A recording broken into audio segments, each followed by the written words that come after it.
Jesus. Mais uma vez estamos envolvidos neste domingo de manhã com o estudo do Teu Evangelho, com o aprimoramento das Tuas palavras trazida pelos mentores espirituais, com o nosso desejo de aprender, de melhorar o nosso estado íntimo e superar os obstáculos que a vida nos propõe. Mais uma vez estamos com os corações abertos, como já tivemos em outras épocas, mas hoje, baseado no discernimento e no bom senso, com a necessidade de mudança de postura. Sabemos que muito daquilo que estudamos são palavras antigas no nosso estado íntimo, mas não colocadas em prática. E atualmente estamos lutando para nos envolver de tal maneira que a Tua presença possa ser uma constante na nossa vida e nós sejamos trabalhadores fiéis da Tua seara. Fique conosco, Senhor, que assim seja.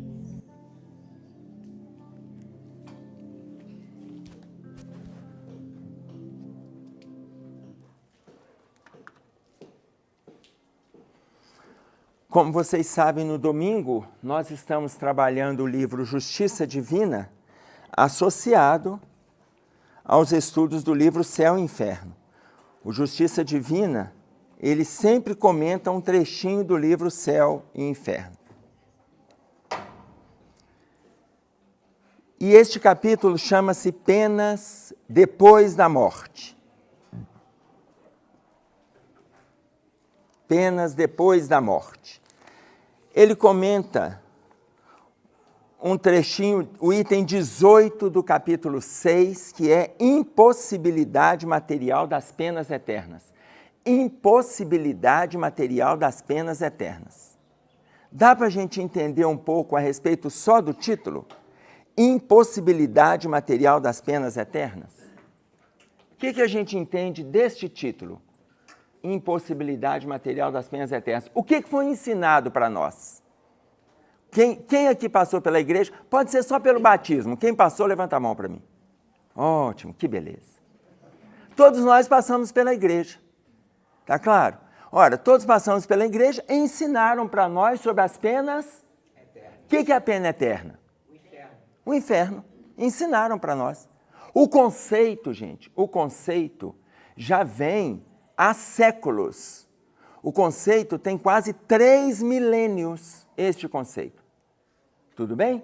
Da pena eterna, de você ir para o inferno e sofrer eternamente. Mas no ano 593, nós tivemos um Papa que ele fez, Constantino, que ele introduziu, além da noção de céu e inferno, ele introduziu um outro conceito. Qual foi?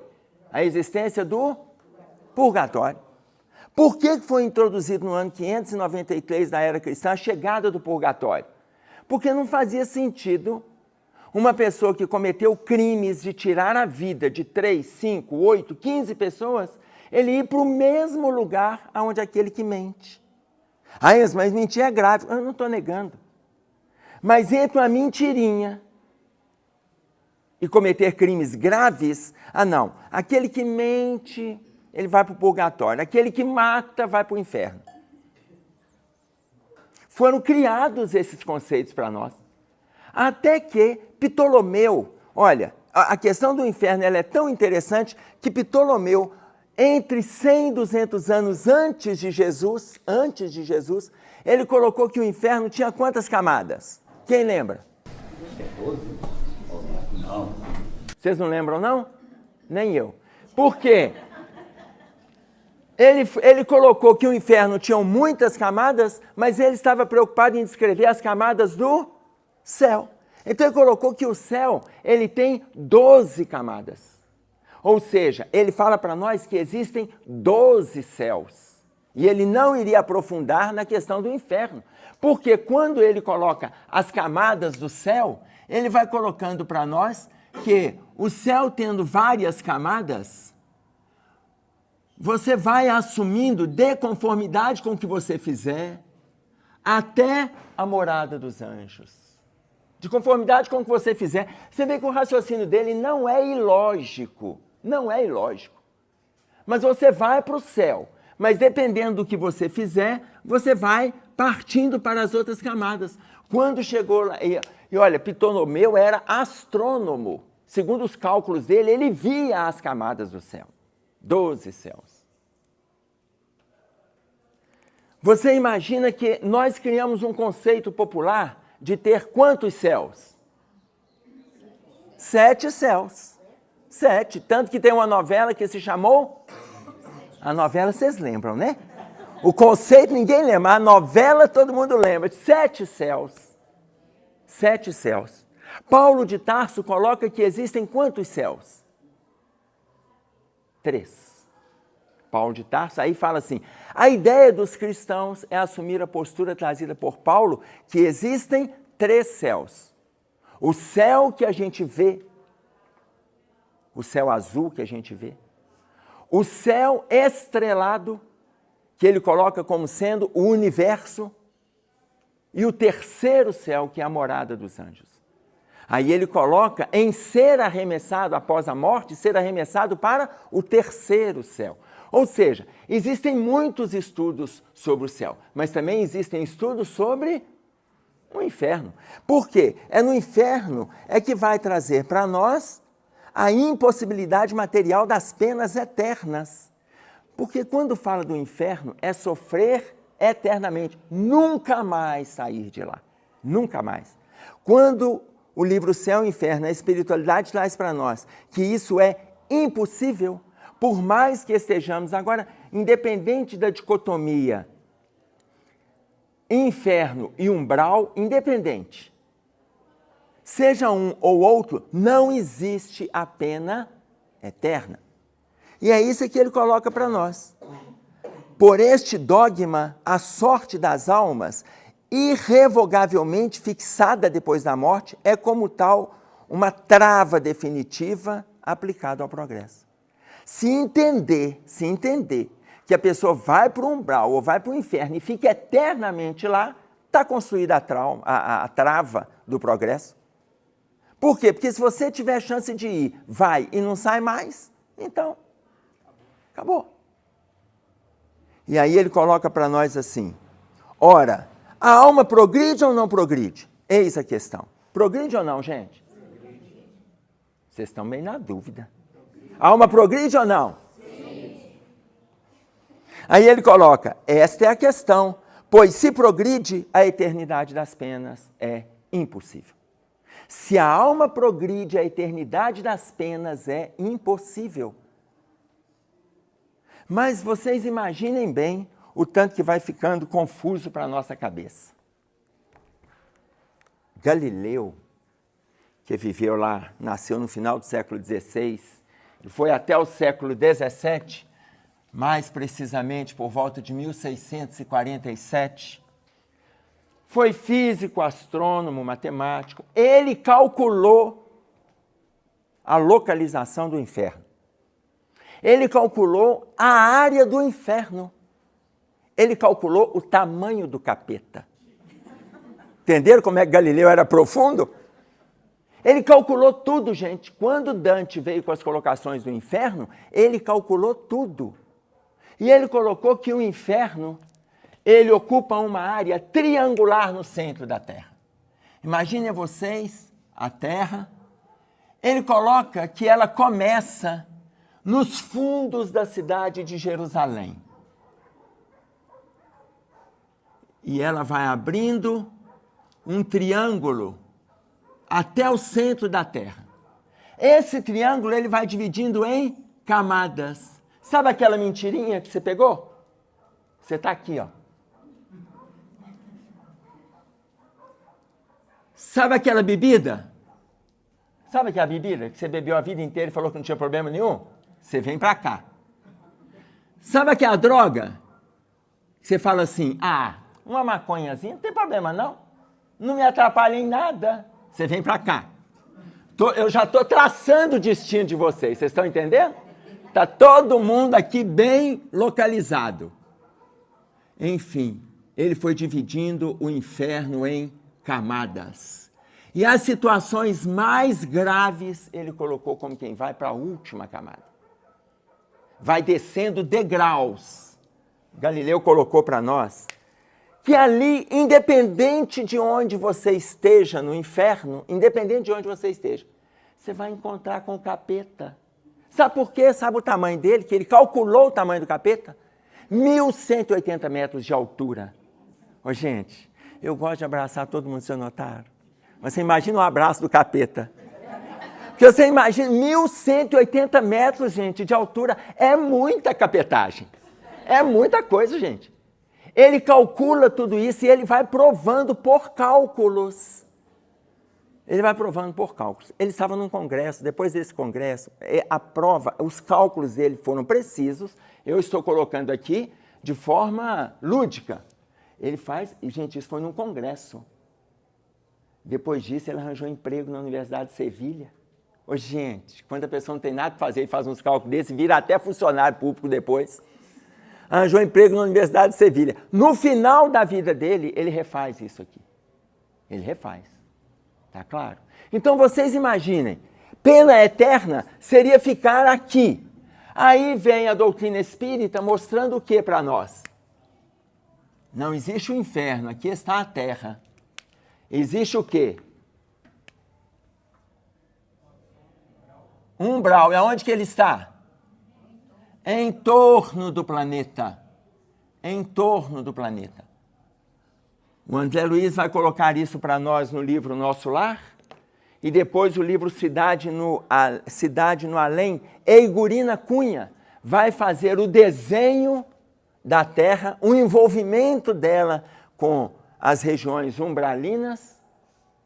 E vai trazer, inclusive, o desenho psicografado, pictografado no livro de alguns ministérios.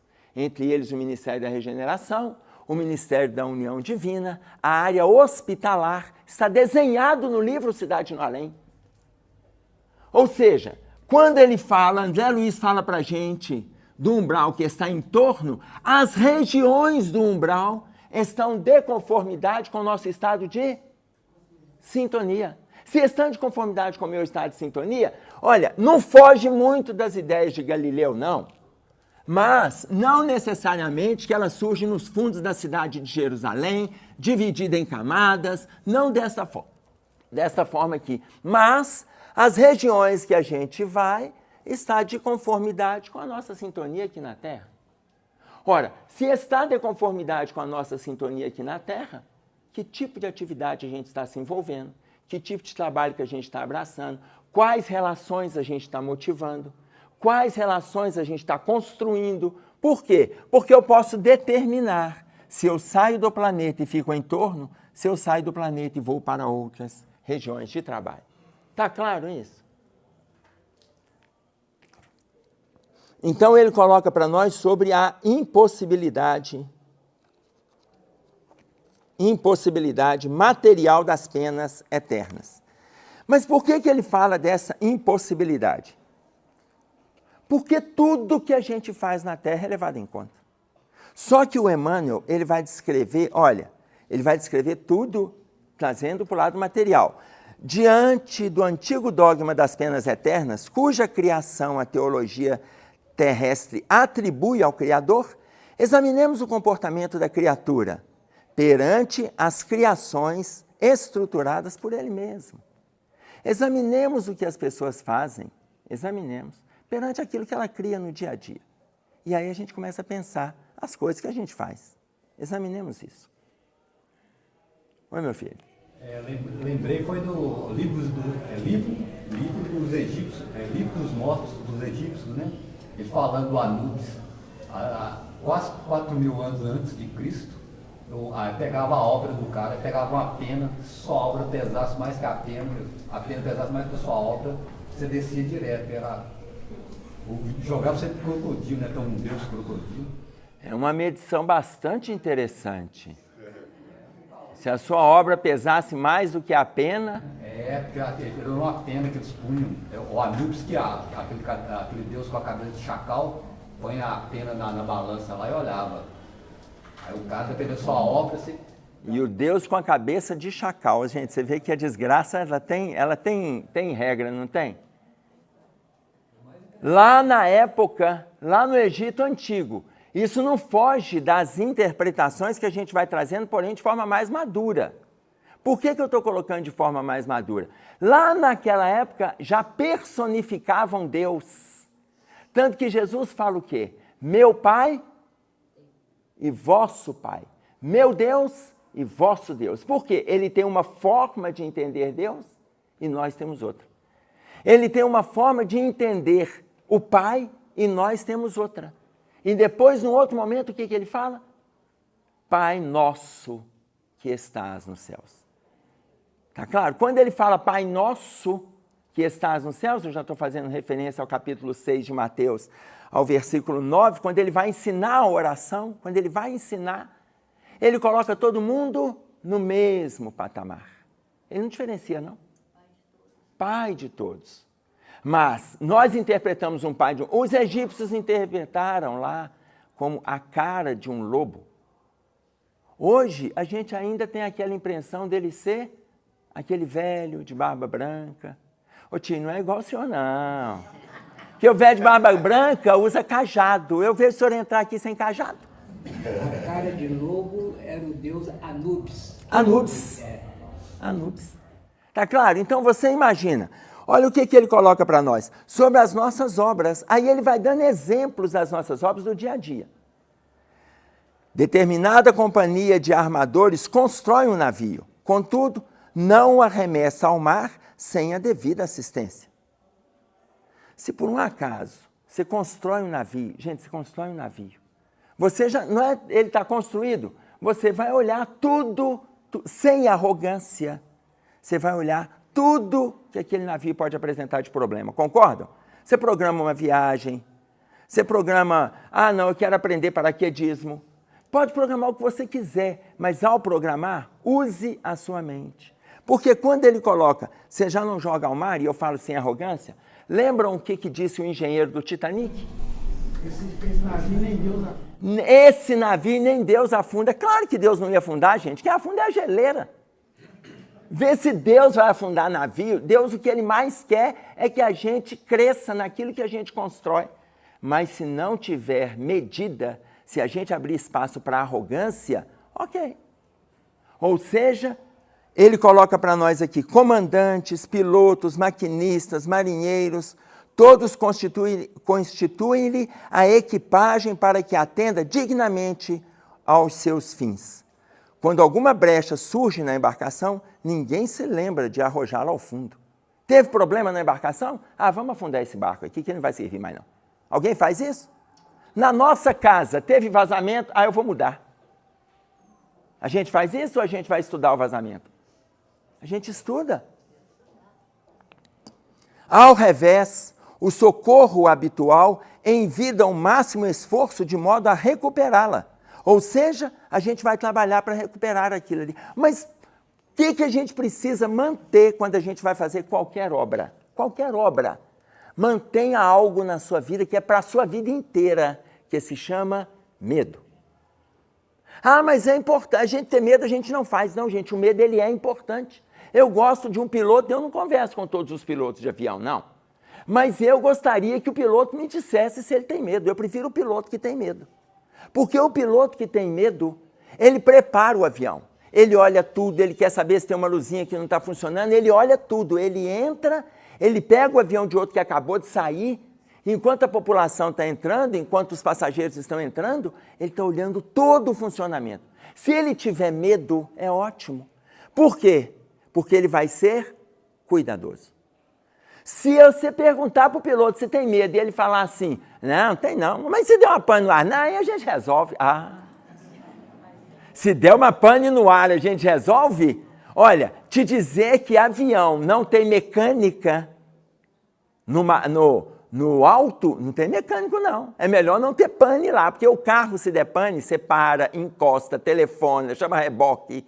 Avião tem não. Se der pane, não tem como chamar reboque, não. Então, o que você prefere? Que o piloto olhe tudo. E como que ele olha tudo? Ele tem cuidado. Por quê? Porque ele tem medo de acontecer alguma coisa. Não é o medo que o evita de voar. Não é. Tá claro isso? Oi, meu filho. O piloto, antes de decolar, ele tem que fazer o checklist, junto com a manutenção. Porque se não tiver combustível, como é que ele vai chegar lá, né? Sim. Mas eu voltando esse assunto aí das penas eternas, pela dificuldade de interpretação, também até a capacidade mental na época, o homem tentou se adaptar a entendimento que ele tinha de acordo com a sua condição. E criou aquele paradoxo. Por exemplo, se a vida é passageira, a pena não pode ser eterna. Então fica desproporcional. E o conceito é que morreu, acabou, o inferno estaria vazio. Né? Exatamente. Todo mundo que nasce, se morreu, acabou. Aí, olha, a ideia do morreu, acabou, o livro Os Mensageiros coloca pra gente no capítulo 22, os que dormem, é aqueles que acham que acabou. São os espíritos que ficam adormecidos no sono.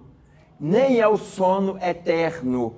Mas o que André Luiz, conversando com o espírito de Alfredo e Aniceto, o que ele coloca para nós? Pessoas que acreditavam que após a morte era o sono eterno, estão dormindo, teoricamente, eternamente. Aí ele pergunta assim, o André pergunta, mas é um sono que descansa? Ele falou, não, é um sono extremamente perturbador. Porque eles se envolvem com as dificuldades do desligamento do espírito, do perispírito que está ali deitado. Tá claro? Então, eles colocam isso no livro, no capítulo 22 do livro Os Mensageiros, os que dormem. Então, já não tem o sono eterno. Não teria a pena eterna, porque se morreu, acabou, não tem a pena eterna. Foi nascendo, vai morrendo e está acabando. Mas aí a obra de Deus não faz sentido.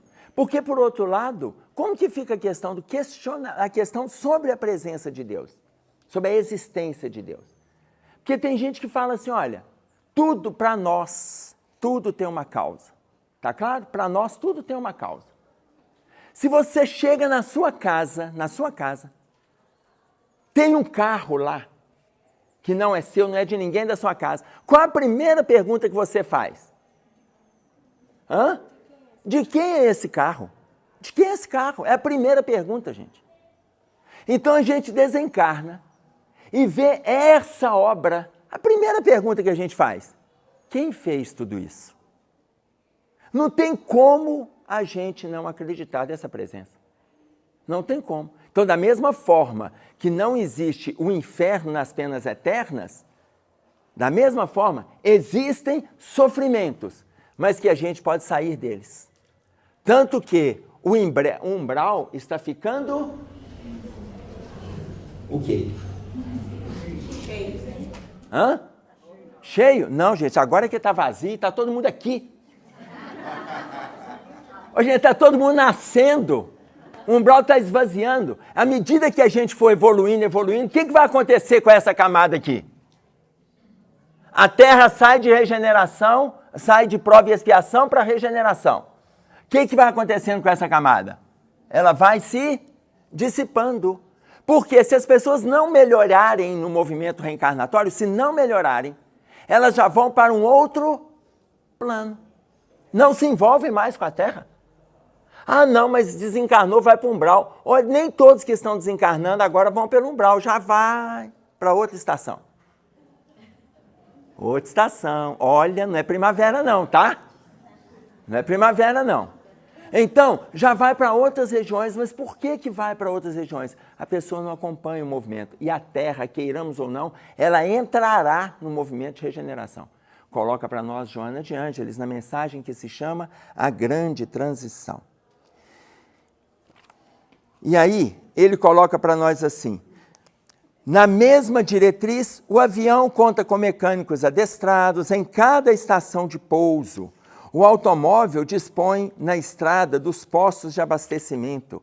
A locomotiva transita sobre trilhos certos e chaves condicionadas. A fábrica produz com supervisores e técnicos. O hospital funciona com médicos e enfermeiros. E a habitação recolhe o amparo de engenheiros e higienistas.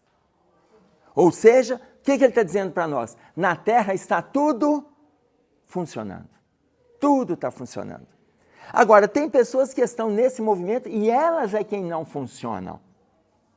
Olha, se elas não compactuam com nada, gente, aí tem uma outra coisa que eu quero passar para vocês aqui. Qual é o nosso trabalho aqui? Por quê? Não existe as chamadas penas eternas. Não tem a pena depois da morte, a não ser aquela que a gente faz de conformidade com as nossas construções. Mas eu quero passar para vocês qual que é a nossa função aqui na Terra. Qual que é a nossa função? Veja, em tudo que a gente faz, em tudo, nós temos dois caminhos. Ou nós estamos envolvidos, ou nós estamos comprometidos. E você vai avaliar qual é o seu caminho. Envolvido ou comprometido? Você avalia. Qual que é o trabalho do envolvido? O envolvido é aquele que dá de si. Nas tarefas, ele dá de si. O próprio nome já diz, ele está envolvido, ele dá de si. Apareceu uma oportunidade, tá? Alguém o convida, ora ele vai, ora não. Ele dá de si, dentro da disponibilidade dele. Ele está envolvido. E qual é o trabalho do comprometido? O comprometido, ele toma para si. Ah, mas é diferente? Claro que é. Claro que é. Mas por que é diferente? Porque o envolvido que dá de si, ele partilha. O comprometido que toma para si, ele se responsabiliza. Responsabiliza. Ah, então é diferente? É diferente. Porque aí nós vamos avaliar em qual momento nós estamos envolvidos ou comprometidos. Ora, se a gente abraça a causa de tal maneira que estejamos comprometidos, nós estamos tomando para nós determinadas responsabilidades. Se nós abraçamos a causa como quem está envolvido, a gente é daquela pessoa que de vez em quando faz e de vez em quando não faz. Oi, Adriana? A gente pode levar então esse, vamos dizer, o comprometido, às vezes a gente está, eu acredito que sim, mais igual dentro da família, aquela questão que você acha que você deve, você tem que fazer, porque se você não fizer, você se sente culpado, entendeu? Que muitas vezes dentro da família mesmo a gente pensa, eu estava com vontade de fazer isso, mas se eu não fizer, minha consciência vai pesar. Seria assim, mas só que fora também às vezes a gente faz isso, então a gente está comprometido com tudo, né? A gente precisa, aí nós vamos estabelecer essa diferença. Por quê? A gente pode estar fazendo dentro da família, o exemplo que a Adriana está dando. Se a gente não fizer, a gente se sente culpado. Então a gente acaba fazendo, mas tem que ter o cuidado com quais são as nossas escolhas. Quais são as nossas escolhas? Tem hora que você não faz porque aquele filho ou aquela pessoa não pode receber. Por que ela não pode receber? Porque ela está acomodada. Ela já está recebendo e você precisa estimulá-la a sair dessa acomodação. Mas se você achar, eu tenho que fazer porque eu vou me culpar, então provavelmente o seu movimento de educação e de formação não foi adequado, porque você não estimulou nele a caminhada. Quem coloca isso para nós? Santo Agostinho. Capítulo 14 do Evangelho segundo o Espiritismo, honrai vosso pai e vossa mãe. Item 9, a ingratidão dos filhos e os laços de família. Santo Agostinho coloca assim: se os pais fizeram de tudo pelos seus filhos, não tem do que se cobrar, independente da escolha que o filho fizer. Estou colocando dentro da relação pais e filhos. Se foi feito tudo pelos seus filhos, gente, fazer tudo não é dar tudo. Entendam isso aí, porque tem limite. Você sabe o limite. Cada família sabe o limite. No livro Desafios da Educação do Espírito de Camilo, na psicografia de Raul Teixeira, a pergunta de número 14 é um livro só de perguntas e respostas. A primeira e a segunda edição são 85 perguntas, mas é porque falta uma. A partir da terceira são 84, porque aí eles corrigiram. A pergunta de número 14, ele coloca para nós: se os filhos não querem nem trabalhar e nem estudar, e assumem essa geração nem uma coisa nem outra, como entender? Como entender? E aí ele coloca: está consolidado que são filhos mimados. Olha a palavra que ele usa na resposta. São filhos mimados, que foram... gente, ninguém nasce mimado. Ninguém nasce mimado. O menino está lá, 1 ano e meio. Meu filho, seu bebê está lá com? 1 mês e 10 dias. Quando ele estiver lá com 6 meses, 8 meses, 1 ano e 3 meses, está lá de bracinho aberto, nesse calor do inferno, só de fraldinha descartável, cabelinho enrolado. A gente olha e fala para ele, fala o quê para a criança? Lá dormindo, a gente olha e fala assim, parece um... Você já leram isso em algum dicionário? Mas todo mundo fala a mesma coisa. Tanto fala que Santo Agostinho diz o quê? Desde o berço, nesse mesmo item, nesse mesmo capítulo, desde o berço, as crianças manifestam as tendências boas ou más trazidas de passado. Ou seja, na nossa linguagem, de anjo ele não tem, mas a gente é muito gentil. E aí a gente vai achando que é anjo, aí cultiva os excessos. Aí ele fala, cuidado com a mimação. Então nós temos que colocar limite. Se a gente se punir, é porque a gente cometeu algum engano lá atrás e passamos por cima e os filhos não entenderam que eles poderiam também ter tido discernimento, mas a gente não teve para oferecer, eles não têm para fazer. Pode falar. Mas quando isso acontece ao contrário, dos pais, entendeu? Não entendi, repete. Por favor. Não é que os pais já viraram filhos, né? Porque eles ainda estão nisso. Mas quando acontece com os pais, você acha que está errado uma coisa, e aí tem uma outra coisa para você fazer, mas você não pode porque, como se diz, não está merecendo, é igual o filho. Né? Quer dizer, só que o papel inverteu. E aí, se você não faz... Cria um mal-estar no conjugal. Não. Tá, vou abrir. O que aconteceu? Porque se você não abrir, nós vamos ficar deduzindo até 11 horas. O pessoal vai perguntar, é seminário? Minha mãe está precisando de procurar Está com problema de acumulação, tudo, e não... Quando você entra na casa dela, ela começa a brigar porque não queria que você entrasse. Eu falei, primeiro, aí depois quer os netos perto. Como que você quer neto perto com a casa bagunçada desse jeito?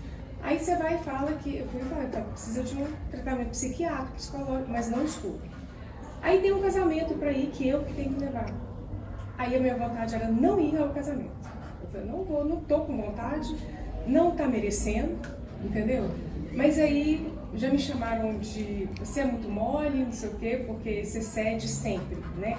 Você dá de si. Falaram dar de si, mas aí no caso não é o dar de si, acho que eu tô tomando para mim alguma outra coisa. E aí eu peguei e arrumei uma justificativa pela pessoa que vai casar, como na formatura eu já não fui, então eu tô indo pela pessoa. Mas no fundo eu tô indo para levá-la porque minha consciência pesou. Eu falei, se eu não levar, tá, já tá com 70 anos, se eu não levar vai dar aquela coisa, ainda tem o que os outros vão pensar, né? Mas mais o relacionamento mãe e filha mesmo. Sim. Aquela questão, se eu não levar, minha consciência vai pesar. Então, quer dizer, deixa eu fazer o meu papel, mas eu estou eu estou mais naquela a minha justificativa é pelo rapaz e não por ele. Ok. Agora vamos pegar esse exemplo porque ela colocou o caso da mãe que entrou no processo de acumulação. Você sabe o medicamento para acumuladores? Já ouviram falar em algum medicamento para acumuladores? Não existe. Não existe, não. Normalmente o acumulador ele começa da fase adulta para a idade avançada. Ele começa na fase adulta para a idade avançada. Não existe medicamento para acumulador. Medicamento físico, palpável, psiquiátrico, não existe. Agora, existe tratamento. Mas qual é o tratamento? O tratamento tem que ser desde o início. começou a acumular potinho de iogurte vazio, olha, tampinha da caneta, tá claro?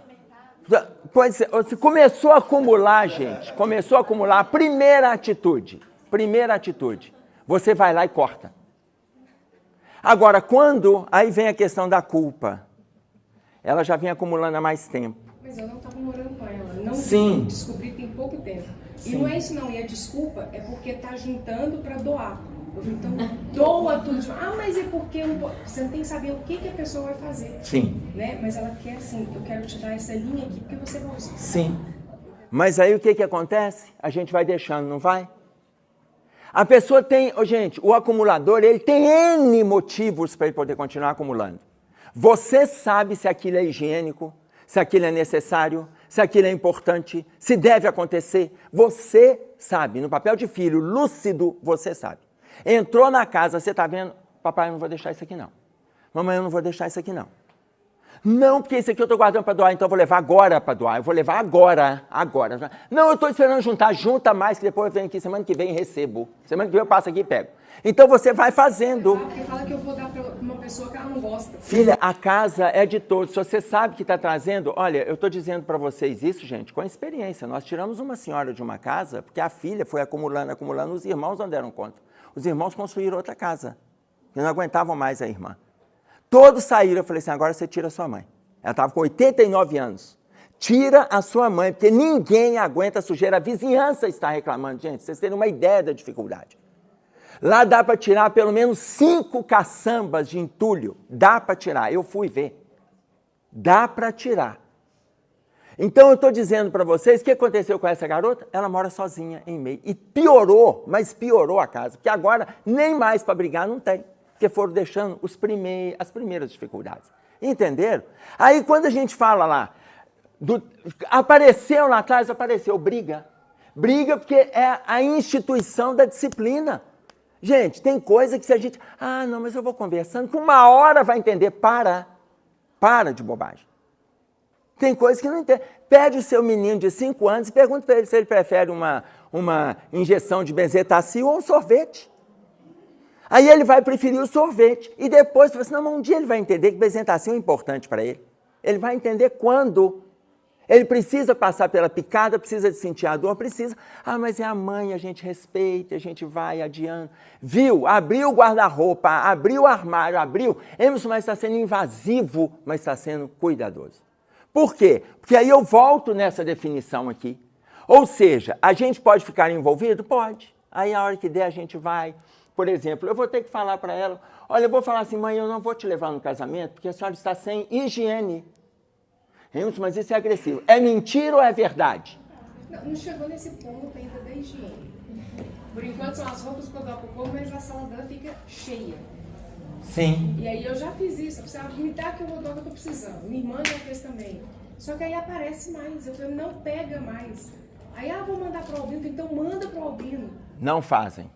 Não adianta. Esse discurso é o filho que tem que chegar e pegar. Não existe, gente, não existe do acumulador, eu vou doar, eu estou juntando para isso. Isso aqui porque falta mais algumas coisas que eu programei. Não, esse discurso ele é inaceitável. Tá claro? Aí o que acontece? A gente assume o papel do envolvido. Está errado estar envolvido? Não está. Essa posição que a André está citando para nós é... Adriana, prazer, Emerson. Essa posição... Essa tem 30 anos que eu chamo ela de André, até hoje ela não mudou de nome? Nem, viu? Aqui, essa posição que a Adriana está citando para nós, significa o quê? Que está envolvida. Ser envolvido significa ser colaborador. Mas é importante ser colaborador? É importante a gente ser colaborador. Ser colaborador na família, ser colaborador nos ambientes sociais, ser colaborador no ambiente profissional. É importante a gente ser colaborador. Mas, se a gente estiver comprometido, a gente muda o nosso papel para servidor. Por quê? Porque o servidor é aquele que vai fazer. Se chegar para ele, ele vai fazer. Ele vai fazer. E a gente que vai criar condições, gente. Agora, vocês imaginam, vou pegar um exemplo simples. Essa desorganização, muitas vezes, ela começa no final de infância e início de adolescência. Desorganização. A vida do adolescente, por ela ser desorganizada, o armário vai ser desorganizado, a gaveta é desorganizada, o quarto deles é um lixo. Tá claro? E não adianta as mães brigarem porque tem tapete no chão. Ah, porque ele não mantém aquele tapete limpo. Eu falo para a mãe assim, tira o raio do tapete do quarto. O tapete é importante para você ou para o seu filho? Mas dá uma visão bonita. Que visão bonita? Tá tudo sujo, filho. Tira aquilo lá, guarda, lava, enrola e coloca lá no maleiro. Ninguém vai ver que tem tapete. Pronto. E deixa o quarto dele. Mas você vai deixando, vai deixando, vai deixando. Começa uma desorganização. Ah, o adolescente vive isso? Vive. Significa que ele vai ser acumulador? Nada, de jeito nenhum. Significa não. Mas a desorganização da adolescência tem a ver com o estado íntimo dele. As emoções estão sobressaltadas, os hormônios estão aflorados, o diálogo está sobressaltado, o diálogo está agressivo, a escuta deles ela é parcial. Eles não esperam você terminar para colocar para eles e eles vão atropelando. Gente, o mundo deles está todo conturbado. Então, como que eles representam o mundo deles? Basta você olhar o guarda-roupa, aquele lixo. Tá claro? Às vezes cai um parafuso de alguma coisa e deixa para lá, isso é só um parafuso. E as coisas vão ficando. Mas você vê que a dificuldade é da própria criatura. Quer dizer que vai ser um acumulador lá. Não, mas ele pode entrar na fase adulta desorganizado. Entrar. Pode ser que ele se organize com 18, 19, 23, porque aí vem faculdade, vem empresa, ele tem um setor, ele tem que manter a mesa dele limpa, aí ele pode ser, ele seja forçado a se organizar. Tá claro? Agora, enquanto está dentro de casa, a gente coloca a regra. Entrou na velhice, a gente vai colocar a regra. Mas a gente não pode levar para dar um passeio e limpar a casa toda. Não, mas então deixa eu te contar o que já aconteceu lá atrás. Quando eu morava com ela, tinha umas gavetas cheias de coisa. Aí eu fiz a limpeza. Até hoje eu escuto. Você jogou meus papéis fora. Isso já deve ter mais de 20 anos. E daí? Ele ainda tá com 30? Tá mais de 30 anos. E daí? Não tem problema escutar. Não tem problema, você que tem que mudar a irritação. Aí dessa vez eu fui um pouquinho ríspida. Eu cheguei ao ponto, eu ia escrever uma carta para ver se ela entende, porque eu não escuto também, né? Na hora que você está falando, fala junto. Aí veio me perguntar alguma coisa, eu fiz o negócio seguinte, aí eu... Falou tudo que tinha. Tudo que tinha no áudio, em áudio do WhatsApp, porque aí a áudio ela vai ter que ficar calada, né? Para escutar. Porque quando ela tá comigo, ela não tá calada.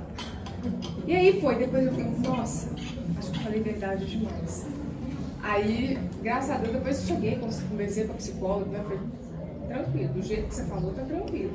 Né? Porque assim, acaba que aí eu me culpo, nossa, será que eu tô sendo muito isso, eu tô sendo, assim, chega ao ponto de ser agressivo porque tá chamando atenção, entendeu? Aí minha consciência, vem a consciência, mas aí dessa vez, eu cheguei ao ponto e falei assim, olha, quando eu era criança, eu tinha medo, porque ela, além disso, ela é muito nervosa.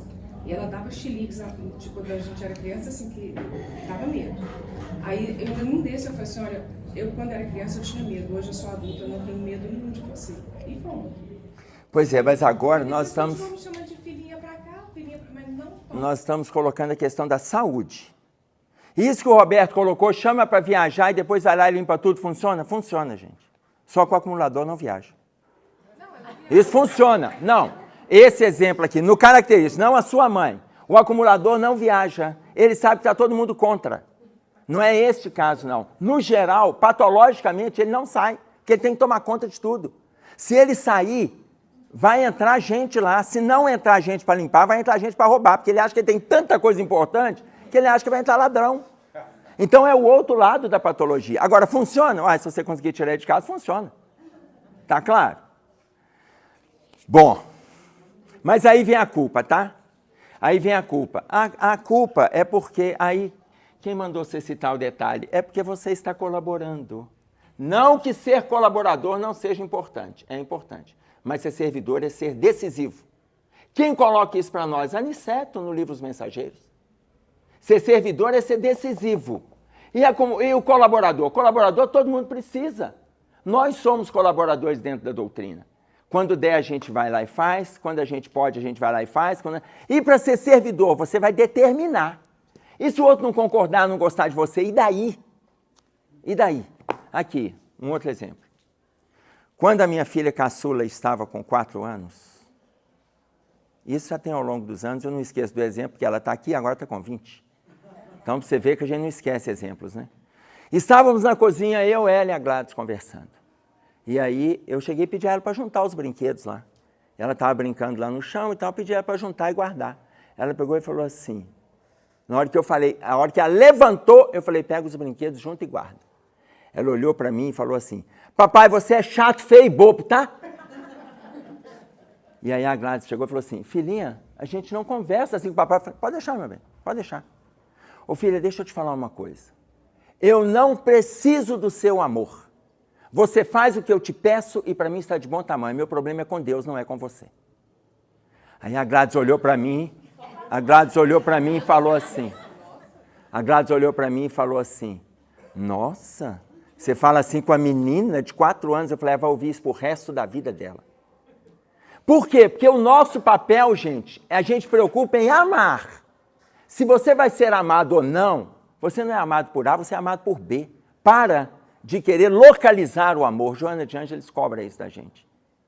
Ela fala para a gente amar sem esperar em troca. Ame sem, ela fala, sem esperar resposta. Faz o melhor que você puder, aonde você estiver. Joana de Ângeles coloca, se queres, aliás, fazendo referência ao livro Jesus e a Atualidade, capítulo 13, a Joana de Ângeles coloca assim, se queres o triunfo real, sai a campo e luta. Abre-te ao amor e ama sem esperar resposta. Repetindo, se queres o triunfo real, sai a campo e luta. Abre-te ao amor e ama sem esperar resposta. Pronto. Então, qual é o momento que nós estamos vivenciando? Eu vou ter que colocar regra para esse ou aquele contexto. É isso mesmo. Por quê? Porque a gente responde pela nossa consciência. Eu não respondo por xingatório de filho, de pais, é pela nossa consciência. Se a gente responde pela consciência, você vai fazer de tal conformidade, você fica tranquilo. E se o outro não gostar de você, e daí? Não tem problema. Você se gosta, já está de bom tamanho. Hoje eu não te acho chato, feio, bobo, mas... Nunca se sabe, né? Oi. Está fazendo um caminho, então, de envolvidos para comprometidos? Nós estamos fazendo esse caminho de envolvidos para comprometidos? Hoje, nós estamos muito mais presos ao envolvimento do que ao comprometimento. Mas a nossa linhagem de estudo, de histórico, de envolvimento, de cristianismo teórico, quando éramos envolvidos com a igreja, a nossa linhagem faz com que a gente faça esse movimento aqui. Que a gente saia do movimento de colaborador para servidor. Até porque, futuramente, o nosso projeto é esse. Futuramente, é a espiritualidade contar conosco todo o tempo. Esse é o futuro nosso. Divaldo Franco perguntou para Joana de Ângeles assim, depois de quanto tempo, isso está no livro Semeador de Estrelas, da Sueli Caldas Schubert, Divaldo Franco perguntou para Joana assim, depois de quanto tempo que a gente está envolvido com a doutrina, que a espiritualidade passa a confiar na gente como trabalhador da seara do Cristo. Trabalhador, gente. Ele não faz colocação de colaborador e nem de servidor. Trabalhador. Os dois aqui são trabalhadores.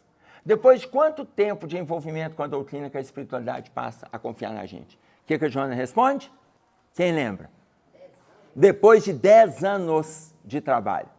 10 anos de trabalho, ela passa a confiar na gente. Pois é, aí ela passa a confiar. Tá claro isso? Agora, olha só, voltando ainda nesse gráfico. No parágrafo 3º do livro Céu e Inferno, no capítulo 7, que está lá, Código Penal da Vida Futura, Código Penal, eu já coloquei para vocês, são 33 códigos. O código 3º, ele coloca para nós, olha bem a forma que ele traz, toda imperfeição é levada em conta para Deus. Toda imperfeição. Mas também, todo movimento que você fizer de luta é levado em conta. Se a imperfeição é levada em conta, se ora, a gente faz, depois desiste, depois a gente toma para si, que assume a responsabilidade, depois fala, eu acho que eu não devia ter feito isso, aí desiste, aí depois começa a fazer um negocinho aqui, vai partilhando. Isso tudo é levado em conta. E a hora que a gente não fizer nada disso também é levado em conta. Tá claro? Tudo é levado em conta. Então a gente que tem que avaliar em que ponto nós estamos, como trabalhadores. Nós somos aqui trabalhadores. Agora, o cuidado que a gente tem que ter é a forma que a gente está se comprometendo. Estava tendo o diálogo do porco com a galinha, vocês conhecem o diálogo dos dois conversando? Um bate-papo muito interessante. A galinha chegou para o porco e falou assim, estou pensando de nós montarmos uma lanchonete. E aí o porco falou, boa ideia, porque assim a gente entra com o que a gente tem para oferecer. O porco falou, muito interessante. E aí ela falou assim, eu entro com o ovo e você entra com o bacon. O porco... Mas aí é um problema. A galinha falou, qual o problema? Mas se nós entrarmos juntos, você com o ovo e eu com o bacon, você entra envolvida e eu estou comprometido. Aí a galinha falou assim, como? Ele falou assim, se eu der o bacon, eu dou a vida. Você dá o ovo e continua produzindo e se beneficiando? Não vamos montar lanchonete. Você vê que o porco é sábio. Tá claro? Então a gente se atenta como que o compromisso não pode nos agravar. Tá? Ele tem que atenuar as nossas questões.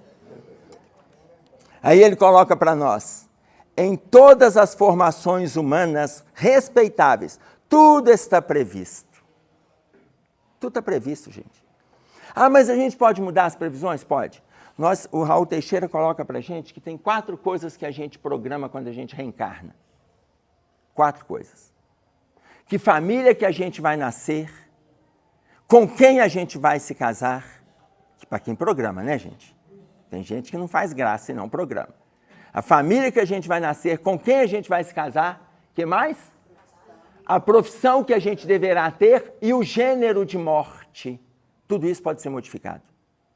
Tudo isso pode ser modificado. Até a família pode, de repente, você no plano espiritual programou ter 3 filhos, chegou aqui e você resolveu que ia ter só 1. E os outros 2? Não vem. Ah, não, mas aí se eu programei 3, os outros 2 vão ser deixados num cestinho na minha porta, igual Moisés que veio pelo rio. Para com esse discurso, porque nada vai ser deixado na sua porta. Tá claro?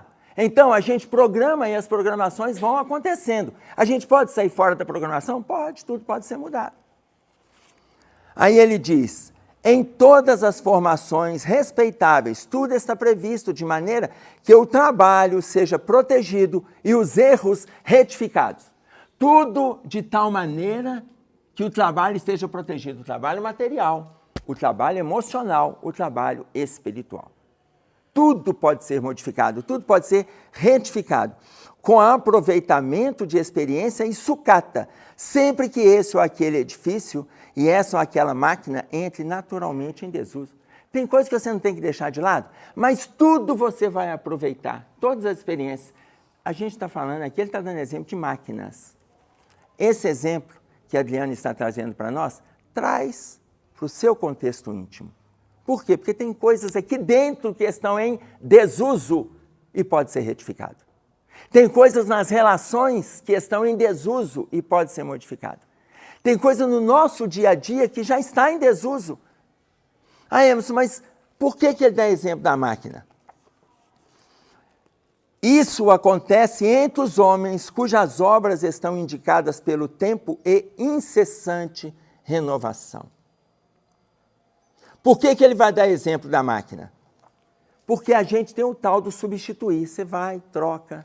Hoje, então, tem muita coisa que estraga e que não vale a pena você mandar arrumar, porque sai tão caro que você já descarta. Tem coisa que a gente descarta. Aí eu volto nos exemplos que a gente estava dando. Se a gente hoje vê o filho como um anjinho, ele está com um monte de coisas que ele está vindo, que são matérias do passado, que vai entrar em desuso. Mas o que vai alicerçar esses valores? O que vai alicerçar? O que a gente vem apresentando hoje, enquanto adulto. E quando a gente for os pais e mais velhos, quando a gente começar a acumular, quando a gente começar, os nossos filhos vão chamar a atenção nossa. Por que eles vão chamar a atenção? Porque a gente, quanto pais, chamou a atenção deles. E a gente os corrigiu. E agora eles vão colocar em prática tudo que eles aprenderam conosco. Inclusive, aí com 68 anos você começa a fumar. Seu filho chega e fala assim, pai, eu não aceito que você fume, não. Você nunca me deixou fumar, eu queria ter começado com 13, você não deixou. Agora com 68 eu vou deixar você fumar? Não deixo, não. Não, meu filho, é um cigarrinho, eu compro com o meu dinheiro, eu faço o que eu quiser. Meu pai, isso o senhor não vai fazer. E se eu chegar aqui e tiver cigarro aqui, eu tirar até sua aposentadoria? Ou seja, se a gente sabe que aquilo é de prejuízo, por quê? Ele me ensinou essa disciplina. Ele me ensinou. E agora? Ai, mas eu fico com dó porque já está com 68, né? Tá claro? Meu pai tem 88, está encarnado. Estávamos lá na formatura da minha sobrinha, né, filha da Gisele, e aí estávamos lá numa pizzaria, e antes de chegar a pizza, estava lá comendo tira-gosto e tal. E aí ficou um pedacinho de bacon em cima do prato. E aí estava lá umas 12, 15 pessoas, né? Aí chegou lá, meu pai foi lá com o garfo, pegou o bacon, pim, espetou, colocou na boca. Quando ele colocou na boca, a filha dela, minha sobrinha, chegou e falou assim, vô, o senhor não pode comer bacon, vô? O senhor sabe que... Ele olhou para ela e falou assim, Rayane, deixa de ser chata. E comeu o bacon. Aí ela olhou para mim e falou assim, ô tio, você vai deixar? Eu falei assim, Rayane, deixa de ser chata. E pronto, e ele comeu o bacon. Ô gente, ele não vive de bacon. Ele não vive de bacon. Ele foi lá comer um pedaço de bacon e pronto. Tá claro? Tá com 88 anos, lúcido, trabalhando, tudo certo. Tá tudo certo. Agora, quando começa a fazer coisas que tragam prejuízos, aí nós vamos colocar em prática tudo que eles ensinaram para nós. Tá claro? Por quê? Porque agora nós estamos falando da máquina humana, que ela entra em desuso. Se as nossas células vão morrendo e nascendo todos os dias, o dia inteiro, ao longo de uma encarnação, que dirá uma máquina? Tá claro? Oi, meu filho. Só fazer uma analogia aqui, que é até um pouco meio pesado, mas veja só. Você pega, por exemplo, uma adolescente de 18 anos, e ela é abusada sexualmente. Não dá para se cobrar nenhuma responsabilidade dela. Ela não tem consciência para se defender sobre isso. E a gente tem que observar que nossos pais, chegam a um determinado tempo, eles já perdem a capacidade cognitiva de tomar decisões por si só. Então não podemos dar responsabilidade aí, então nós temos que ter a responsabilidade nossa.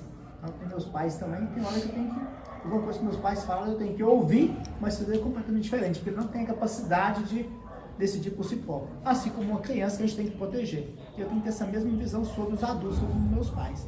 Ter esse olhar também. Eu tenho que tomar a decisão. Ele não tem capacidade de se defender como uma mente de criança. Sim, e é isso mesmo. Independente do contexto que esteja, determinados pontos, aí a gente é que vai decidir. Tá claro? Oi. Uma observação. A gente não... Eu já não tenho mais os meus pais, então não é nada pessoal. Mas a gente não tem que tomar cuidado de a gente inverter os papéis? Porque aí a gente sai do nosso lugar, né? A gente passa a ser pai deles. Não é uma linha tênue? Como é que é isso aí? É uma linha tênue. Se a gente não estaria invertendo papéis, é uma linha tênue? É. A gente não perde o respeito enquanto filhos, mas a gente não pode deixar de cuidar. Como cuidadores, a gente estaria cuidando deles. Se eu estivesse tomando conta de um abrigo de idosos, e se eu não deixo a bebida entrar no abrigo de idosos, eu não deixo meu pai beber.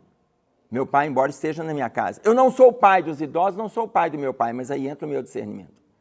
Ah, mas aquele idoso ali foi o filho que internou, o filho internou, e o filho sabe que o pai usa maconha há 35 anos, e aquilo ali é bom para ele. Ah, mas aqui no abrigo que eu tomo conta, eu não deixo entrar maconha, não.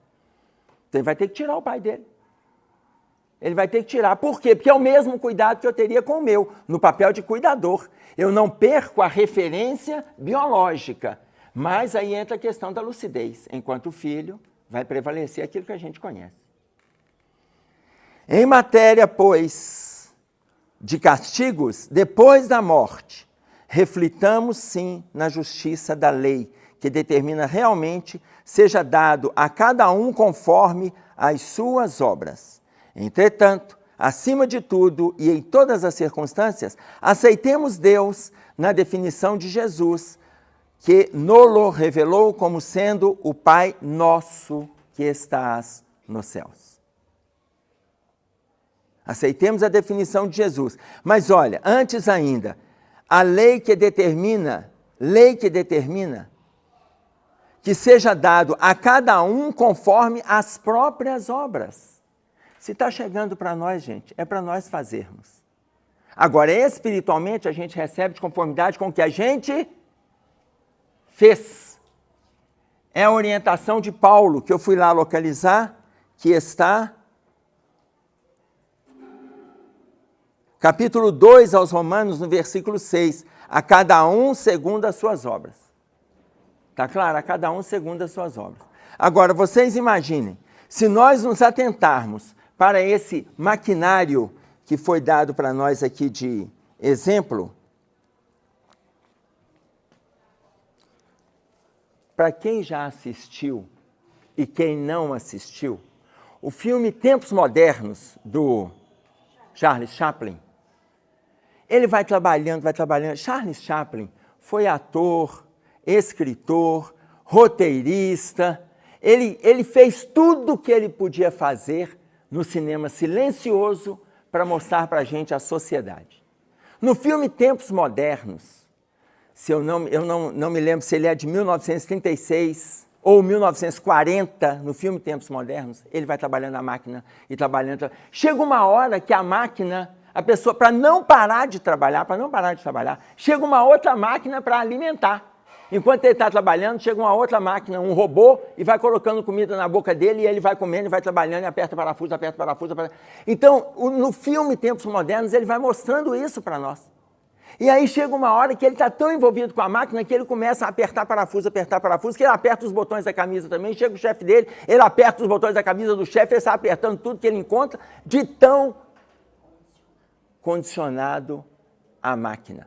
E aí tem uma hora que ele entra na máquina e ele sai do outro lado ainda Charles Chaplin, ele não é triturado pela máquina. Mas por que ele não é triturado pela máquina? Porque ele também se transformou em máquina.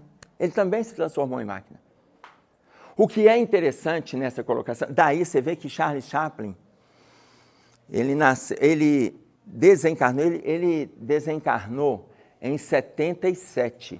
25 de dezembro de 77. 79, surgiu uma música, O Bêbado e a Equilibrista, que faz inclusive uma analogia em 79, que foi com João Bosco e Aldir Blanc, que coloca assim: caía a tarde feita um viaduto, o bêbado trajando luto me fez lembrar Carlitos.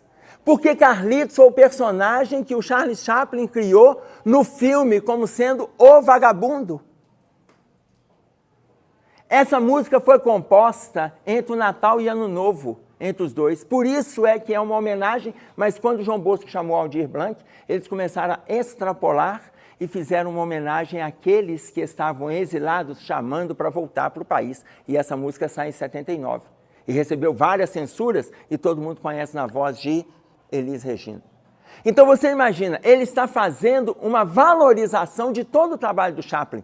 Mas o que é interessante em tudo isso que eu estou narrando para vocês? Se esse filme, 1940, vamos considerar, tem... 1936. Esse filme, 2 anos antes de estourar a Segunda Guerra Mundial, 2 anos antes de estourar, em 1940, ele fez o último filme dele mudo, em que aparece a voz dele, que a gente chama ainda de cinema mudo, mas que aparece a voz dele. Em 1936, gente, basta nós pensarmos que tem 87 anos. 87 anos, não é isso? 1923? 87 anos. Não é isso que nós estamos vivendo hoje? Ele falou isso, ele representou isso. Estamos hoje escravizados pela maquinaria. Estamos escravizados. E aí, o que nós vamos ver a espiritualidade colocar? O cuidado com as penas. Porque nós estamos criando instrumento de penalização interna no nosso estado íntimo. Por que nós estamos criando? Porque nós estamos nos maquinizando sem se envolver como trabalhadores. Envolvidos ou comprometidos. A gente acaba não abraçando a causa. E a gente vai se agredindo nessa relação. Tá claro? Atentemos-nos para isso. Tanto que ele desencarna Chaplin, né? Desencarna em 1977, 25 de dezembro. E antes disso, depois de muitas reclamações, ele recebe um prêmio Nobel pelo cinema, mas de muitas reclamações do próprio grupo ligado ao cinema, né? Por tudo que ele já tinha feito e nunca houve reconhecimento. Então foi muita crítica em cima dos que promovem, prêmio Nobel não, desculpa, Oscar do cinema, ele recebe muito mais como de consolação do que como de reconhecimento por aqueles que faziam a eleição. Então os críticos agrediram pelo conjunto da obra do que necessariamente por um ou outro programa. Está claro isso? Então atentemo-nos para que estejamos envolvidos, mas dá um salto para sermos comprometidos, para não criarmos penas. Não é a pena que foi dita para nós, as penas que a gente tem alimentado no nosso estado íntimo como movimento autopunitivo. Oi, filha. Assim, eu colocaria no meio dessas duas colunas uma palavrinha que é o mais difícil para nós, que é discernimento. Porque às vezes a gente ou se torna ditador para nós mesmos ou ditador para os outros. Sim. Por isso é que o Aniceto, fazendo referência a esse quadro no livro Os Mensageiros, ele fala dessa conscientização que a gente tem que ter. O discernimento está aí, né?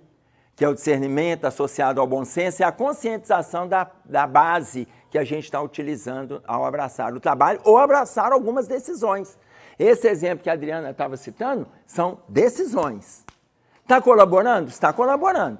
Agora, vai avaliar o exemplo que eu dei para vocês dessa família que nós tivemos que conversar, tirar. E a irmã que estava fazendo essa função ficou sozinha em casa e está até hoje. E virou um lixo a casa. Tá claro? E a mãe hoje com 94 anos de idade. Tá? Em cima da dúvida da Lu, essa palavra que ela usou agora de discernimento, né? A linha tênue que a gente tem com os nossos pais ou os nossos idosos que a gente se responsabiliza por ele, é a questão do discernimento.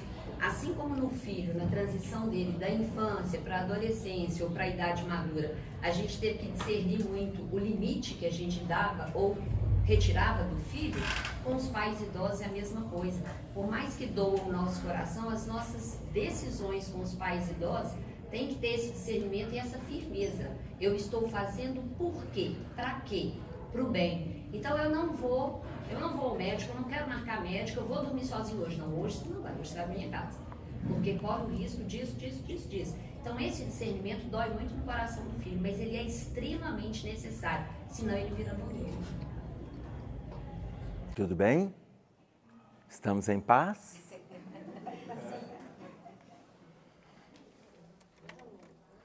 Mais ou menos, né?